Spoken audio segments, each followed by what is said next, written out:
Hey, everybody, welcome to episode 48 of Trend Talks BizSec. I'm your co host, Jon Clay, VP of Threat Intelligence here.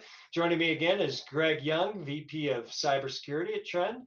We're going to have a good discussion today about hype versus reality when it comes to AI and the threat actors using AI. Greg, obviously, this kind of stemmed from a recent incident that occurred that I saw online in the Twitterverse and LinkedIn verse where an individual called out MIT. MIT put together a report recently that claimed that the majority of ransomware attacks were being done and performed by AI. And these people looked into it and they looked at the methodology used by the organization that created this report and kind of blasted it. And in fact, MIT has taken it down because it got such negative um, reputation and feedback out there. And I mean, when it comes to AI's usage by the threat actors, obviously we've actually published a couple of blogs last year where we actually labeled it hype versus reality, and it's there's a couple of pieces to this. One, threat actors don't like to change, right? And they don't need to change when the existing defenses still don't detect even poorly formed, whether it's a phishing email or whether it's a piece of malware or whether it's living off the land capabilities. It's still not detecting those. So there's not a lot of reason for these threat actors to change their tactics and techniques and procedures, their TTPs, so to speak, because the old stuff still works. What do you think? Yeah, why change what you're doing and make it more expensive? So if what you're doing works fine, why would you pay more? And AI is expensive, and you're saying, well, really, it's not. It's $30 a month. No, if you do think at scale, you're paying in tokens. And I knew that the cost of AI was a factor when we started seeing startups come out that would help you select which sort of AI model to use based on the cost you're going to incur. So yeah, why spend a bunch of money if you don't need to? And the threat actors, except for the state-sponsored ones, are notoriously cheap. But yeah, if it ain't broke, don't fix it. Um, I think there's when we talk to security leaders, I always talk about the three buckets of AI. One is the threat surface. The second is what the threat is doing, and the third is what defenders can do with it. And they're very different dynamics. So yeah, that the MIT one, you and I read it together, and we had that squinty look that when you give, then you're you're very skeptical. And yeah, I feel for the author of the report. I think they were given a scope that said, talk about threats using AI. So that's all they did. And yeah, so it was yeah, not Yeah, cool. and frankly, I mean, how do you detect something that has been generated using AI? I mean, for example, if I create an email, I could type an email out and I can make sure that email has zero grammatical errors, it has zero misspellings, et cetera, versus having an AI chatbot do it for me. It's going to look almost the same. And so, how do you, when let's say take the defense side, how do you actually detect that phishing email was AI generated versus not? Maybe M dashes are used too often in the in the content, but other than that, it's like just how would they even detect that the ransomware attack was run by AI? Yeah, yeah, I was Usually, skeptical of that. So phishing definitely, you can, do more of it. So that's one aspect, but that's just sort of a lever. You just get like a force multiplier. It's not nothing novel. It's not new. It's no different than using, machine learning or just a spell checker. That's all right? automated assistance. So it's not really changing the dynamics. Yeah, maybe upping the volume a bit, better in translation a little bit, but it's not a novel attack. It's no different than using the tools I just mentioned. Yeah. Yeah, I think if you're thinking about a full AI driven attack, you got to start thinking about agentic AI, right? AI agents that are in your network doing the work that usually is done with a person on a keyboard, right? An adversary on a keyboard that's in your network doing the same thing, right? And we just started at that point. I mean, agentic AI is so new anyway. People, even legitimate organizations, are still trying to figure out how to program those things and get them to use to do good. let alone let the adversaries who don't want to spend a lot of money, and they would have to in order to do this kind of thing, doing it. Now, I think down the road, yeah, we might see this happening, but today, the existing threat landscape and threat surface, no chance. Yeah, it is changing quickly. I acknowledge that. It's an easy thing to say, but I spoke with a AI automation engineer yesterday, and he said, what I did 3 months ago is now obsolete, and that can be done, in an automated manner. But I think it's AI is assistive technology. Yes, okay, that's one thing. Not really changing the landscape, but as you mentioned, once you see full automation, when the AI is driving the campaign, it's driving what the methods are going to be, it's finding the vulnerabilities, or it's when it's really operating really independently like that, that is, I think, when things will change. But what we're seeing today is nothing more than glorified spell checking and some script, really cool scripting, but using AI. Yeah, exactly. I mean, the actual ransomware malware that was used in these attacks, they aren't being created by AI at this point. But let's talk about those two other buckets, though. So the one is as the attack surface. So that is indisputably the landscape has changed. That AI is now part of a bigger attack surface. And because it is changing so rapidly, it's unprotected, and definitely cybersecurity is once again in the backseat of the priorities because it's full steam ahead. In this race to try to make money off of AI. So as the attack surface side, everybody's rushing at it, and things are getting tripped over and broken. Yeah, just like we went through with the cloud, right? Misinformation or misconfigurations are going to be big. You're obviously, like you said, organizations that are running as fast as they can possibly to implement AI to help their organizations. Security safety is not at the top of the mind there. They just want to get the application out and get it running, get it working. Obviously, that's going to leave a lot of holes and a lot of attack surfaces open to threat actors exploiting those. So certainly this is an area that I think you're going to see. The industry is definitely moving quickly with AI on the defense side. This is part of that. We'll talk about that other area in the third bucket you mentioned. But in this second bucket, I think this is where I think a lot of organizations are going to have to step back a little bit and think and maybe slow a little bit down. Now, with that said, can we implement some security measures that allow them to continue to move as quickly as possible, but do it securely and safely? And where are we at in that? Absolutely. You think we're Yeah, at the that point? defender side. Yeah, the defender side is where it gets actually the most interesting of those three buckets. And just one more point on the code side is that we've been harping for almost 40 years about how important secure coding is. I think we're taking a big step back now with how little coding is done. Many of the the biggest companies out there right now are not hiring new coders. In fact, they're reducing. They're planning on reducing headcount radically. So the code quality and vulnerability in code now, application security is an even bigger issue. So we've solved this before. We have tools to do that, and I think we've got tools in this third bucket, which is the defender side. Yeah, and I guess I wonder, can AI actually code more securely than a human can code? I'm Not not today. sure.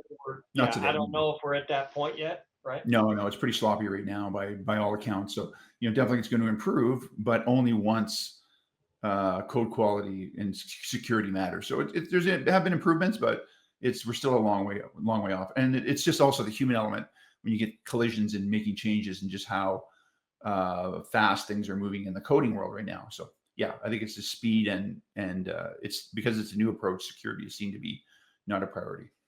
Yeah, yeah. So let's talk about that third bucket and area, right? Which is on the defense side. I think you're definitely seeing a huge amount of investment, both human investment as well as technology investment by the cybersecurity industry, ourselves included, to improve the security through the use of AI. Right. So, I mean, we've been using AI for 20 plus years now, right? Most of it is machine learning or some fashion of machine learning.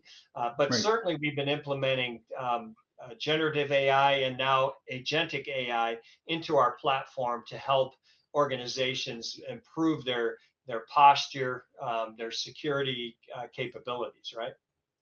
Yeah, no, this is the most exciting of the three buckets. And in fact, it's one I haven't been this excited about something in security for a while, and because it's real change, like what we Right. see, for example, in security operations centers. These, being able to take on new staff and have them be able to, a lot of these horrible tasks we have to do, alt tabbing between things to find the answer of, who else got the infected email. That's the great stuff computers can do for us, and they're doing now. So that's a fantastic use of AI, and that's just one part of it. Yeah, I think that's like you said. I'm the most excited I've been in a long time in cybersecurity, just because of these new capabilities. The technology just in the last, I would say, 2 years has improved so much that it's allowing us to do things that we've never been able to do. Right? Cybersecurity was always about, you had to crunch a lot of data and a lot of information to pull out that that can I detect this thing or not detect it, and then also the breadth of the attack now, it goes across all these areas, but now we actually can get visibility across the entire attack surface and the attack life cycle that we didn't have. Right before, we always had a component of it, and it was difficult to put it together, put the pieces together, right, like a jigsaw puzzle. AI is making that jigsaw puzzle be created very quickly, very efficiently. And so now we're able to detect this stuff. And even more importantly, and this is where I'm really excited, is on the proactive side, right? Exactly. Yeah, Kind of yeah. went down that road with detection and response, and we got to the reactive. We went fully reactive, right? It's like, yeah, why did I get attacked? Well, unfortunately, you got attacked. Now, why did I get attacked? And that's good to know. But now we're moving into this phase of, I need to prevent that attack more often than not. And I think that's where it's going to be exciting. Yeah, and going through masses of information to find an answer, that's what AI is really good at. So, in fact, looking at your attack surface and saying, hey, here's the problems. And we've never really done that well. Like, we've had Right. kind of, approximations of it, but it's never been good.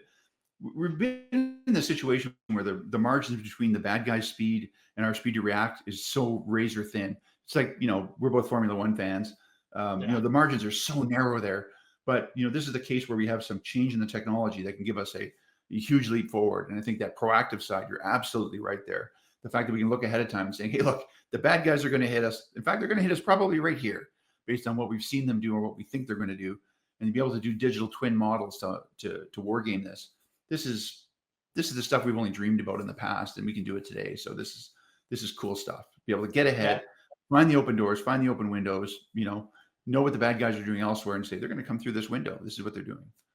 Yeah, and that's, I was going to mention digital twin because that technology is really interesting, and I think it's going to be beneficial because you can run an entire attack simulation without touching your production environment and be able to identify areas in your production environment that have those weaknesses, right? And that's something that's awesome. I mean, we've had red teaming over years, and we'll continue to have the red teamers out there and blue Yeah. teamers, purple teamers, whatever, all of those groups. But now you can almost combine all three of those teams together now in a virtual environment and have it build out your capability and where your weaknesses and threats are. And even to the point now where you can almost automatically implement the safeguards and the ways to improve those things now, right? And that's what's so exciting, that between the automation and the capabilities, fabulous area we're in now. Yeah, I know. It's so true, and the digital twin will be an actual twin as close as possible as you can get. Whereas before, we all kind of knew, we squinted at it again, like we talked about the MIT report. And we knew that's not our network. We know there's a business unit over there running their own IT that nobody knows about, and they're running this version of Oracle, and this simulation is not showing it. So we'll ignore that. But no, Yeah. you don't have to do that in the current environment. It's going to give you a picture that's more accurate than your best staff know it to be, probably. And once you Yeah. exceed that human capability and what your experts know, the state of your network and what that attack surface is, that's super valuable. Yeah. Yeah, I just hope, I'm actually a twin, Greg. I have a twin sister, and I can't tell how many times I would tell somebody, I have a twin sister, and they're like, "Are you identical?" And I hope our technology doesn't make that mistake when we get That's a really I am good, not that's a really identical. good analogy. Yeah, Yeah, yeah, my identical female twin sister. Yeah, yeah, but exactly. we're So digital twins. Yeah, the attack surface is the same. yeah, so I mean, a lot of positives, but like I say, I think in the near term, if I was talking to a CISO right now, right, and a CISO is concerned about AI and the AI usage by the threat actors, I would actually go, hey, hold on. I would actually recommend that they look at, implementing, cyber risk exposure management and some of these more proactive solutions to try to find the weaknesses, because right now they're exploiting the weaknesses that these organizations have. And in many cases, it's not, doesn't need to be an AI driven attack. It can just be a simple phishing email, or it can be an exploit of a vulnerability that should have been patched a couple of months ago. Those are the things that, the basic hygiene is still a challenge for a lot of organizations. But this is where I think the new tech, the new platforms that are coming into play now can actually help them improve their cyber hygiene more effectively than they've ever been able to in the past. And so, yeah, worry about AI, but not at the detriment of making sure your foundation is up to speed. Yeah, the attack surface it brings, plus the opportunities as the defender, are the two big news. Like you said, we've got enough holes there right now, but finding those old-fashioned sort of vulnerabilities and misconfigurations and problems we have, or patterns of bad behavior from the same people that are going to be targeted, that's where the opportunity is. So I think a lot of security leaders realize that, but the boards they're answering to in that, they want, unfortunately, they've been hyped up about the AI threats, the terminators that are coming to doing their networks. And we've got enough old-fashioned sort of clunky old robots clunking around that with problems that we don't need to invent some super advanced stuff. Yeah, HAL 2000 is still out there working well, right? Yeah. All right. Well, listen, Greg, this has been a great discussion. Do you have any final thoughts you want to share? Maybe live in exciting times, and this conversation could be obsolete in 3 months, but right now that's the state of the nation, and certainly the security leaders that you and I talk to are, I think, echoing this, and the reality on the ground that seems to be what we're talking about today. Yeah. All good. I agree with you 100%. So, hey, listen, everybody, thanks for joining us on episode 48 of Trend Talks BizSec. Greg and I will be back in a couple of weeks to talk about another topic. Feel free to drop a note in the comments if you have a topic that you want us to cover. We'd be happy to, and also give us a like. So, Greg, hope you have a great day, and stay safe out there. Hey, watch out for the robots. Agreed. See y'all.